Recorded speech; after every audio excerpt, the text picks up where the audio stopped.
Saudações a todas e a todos. Se vislumbra aí no horizonte uma crise econômica internacional pesada, né? Pesada.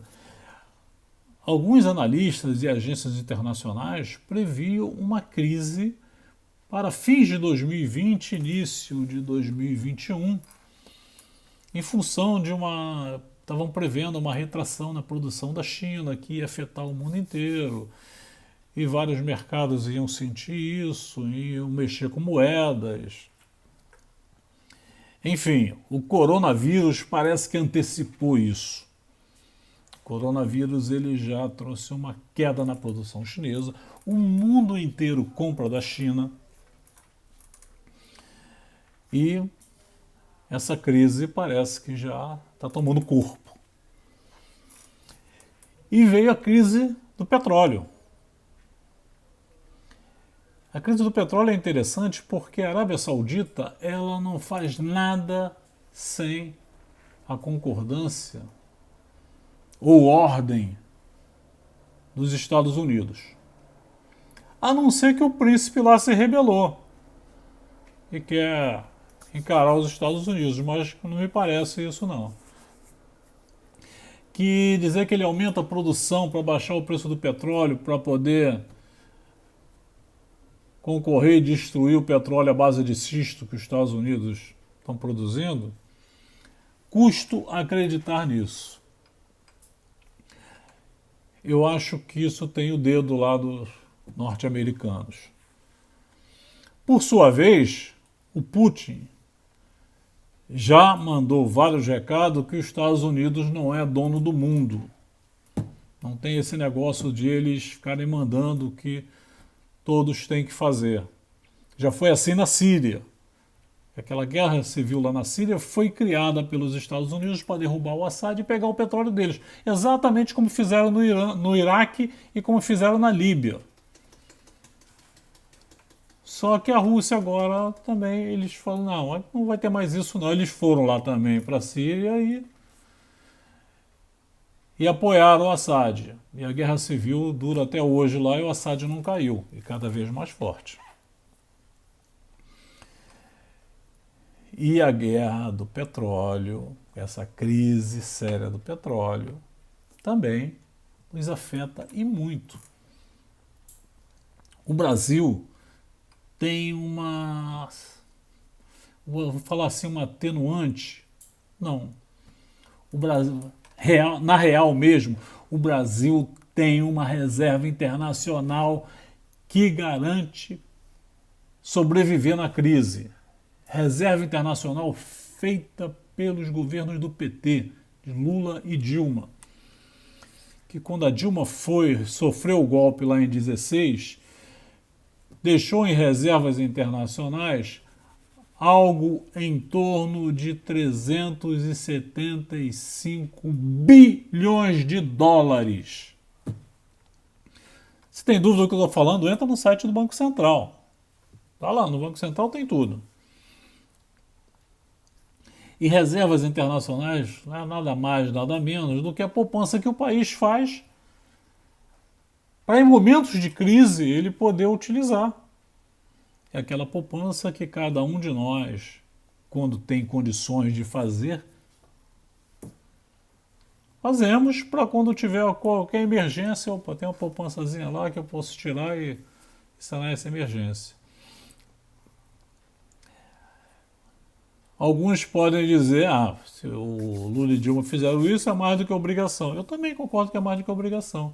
Só que quando o Lula assumiu o poder, essa reserva era de 23 bilhões de dólares. 23.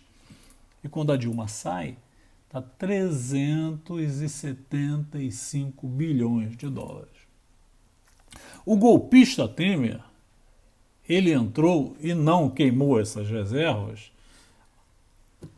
deu até um aumentozinho aí, alguma coisa em torno de 5 bilhões, porque o Henrique Meirelles, que era o ministro da Fazenda e foi presidente do Banco Central no governo Lula, concordava com aquela política feita no governo Lula. De reservas tem que ser para momentos de crise, vamos deixar lá. E entrega na mão desse que aí está, desgovernando o país, 380 bilhões de dólares que eles começaram a queimar. Desde o dia 1º de janeiro de 2019 eles vêm queimando isso. Ainda tem muito dinheiro lá, não tem pouco não. E isso segura a crise se tiverem competência para isso, que eu não acredito. Eles não têm competência para o momento de crise. Até porque já deveriam ter vindo a público e mostrar à população o que está ocorrendo e quais são as medidas a serem tomadas. E estão preocupados aí, achando que as reformas vão resolver. A reforma não vai resolver nada, cara. O Rodrigo Maia corre atrás de fazer a reforma porque ele representa o mercado financeiro e é o presidente da Câmara. Então, para o mercado financeiro, isso é uma maravilha. Né? Todas essas reformas do mercado financeiro é uma maravilha, porque se fosse bom para o povo, todo mundo apoiaria. Lógico, ninguém. O povo brasileiro ele quer viver bem, ele quer ter qualidade de vida. Ele quer ter educação pública de qualidade, ele quer ter saúde pública de qualidade, ele quer ver o SUS funcionando a todo vapor, atendendo a todas e a todos. E não ficar nessa mesmice de vamos fazer as reformas, porque a reforma. O Brasil ia crescer se fizesse a PEC do fim do mundo. Essa que eu falei no início que o Brasil. Eu até fiz a confusão aqui com os vídeos. A PEC do fim do mundo foi aquela que congelou os gastos. E você, em momentos de crise, precisa ter investimento público. Investimento público é fundamental para segurar a crise. A PEC dos gastos não vai permitir isso. E lá congelou saúde, educação, investimentos em moradia, infraestrutura. Congelou tudo. E o país não anda. Não pode andar, né? Porque os imbecis, esses que deram o golpe e continuam aí, iriam congelar. Depois fizeram terceirização do trabalho, fizeram reforma trabalhista, reforma da Previdência, tudo isso prejudicando a população. E tudo isso não resolve nada em momento de crise. Muito pelo contrário, aprofunda a crise. E se não tiver medidas drásticas, não é só pegar reservas que estão lá. Elas vão atenuar. Agradeça aos governos do PT. Elas vão atenuar, mas não resolvem. Vão aumentar o número de desempregados. Hoje são 12 milhões de desempregados. E mais 25, 24 milhões de trabalhadores na informalidade.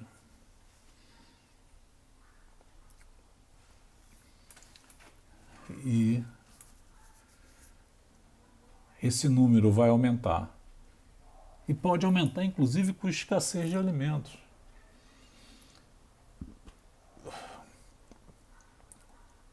A China vai diminuir importação de carne, importação de soja.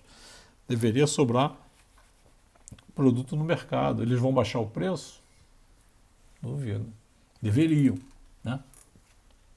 Vão vender no mercado interno a preço menor e vamos ganhar no volume.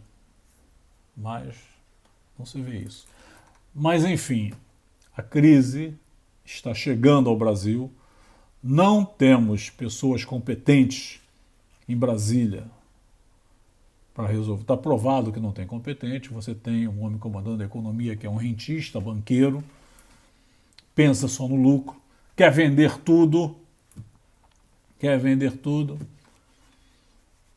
A crise do petróleo leva também a um problema sério, que é a questão da Petrobras, com essa política de preços que a Petrobras tem. Vai baixar o barril do petróleo e o dólar lá nas alturas. E as refinarias com 60% da capacidade. E o pré-sal sendo entregue para as empresas estrangeiras. Uma Petrobras forte, um pré-sal, tem uma crise do petróleo, o Brasil está abastecido. Isso com a Petrobras forte. Não com isso aí, querendo vender tudo. Já venderam vários ativos da Petrobras. Mas, enfim, essa crise está chegando ao Brasil de forma violenta e não temos pessoal em Brasília competente para resolver, ou melhor, para conviver e tornar a crise amena aqui no Brasil. E peço a todos que no dia 15, domingo agora, aqueles que lutam por democracia, lutam por soberania nacional, que é bom para falar alguns que andam de pijama por aí, que soberania nacional não é entregar o país aos Estados Unidos nem às empresas estrangeiras. Aqueles que lutam por democracia e soberania nacional, por direitos, domingo vistam preto. Saudações a todas e a todos. E dia 18 estaremos na rua, junto com os estudantes, com os trabalhadores e com o povo brasileiro.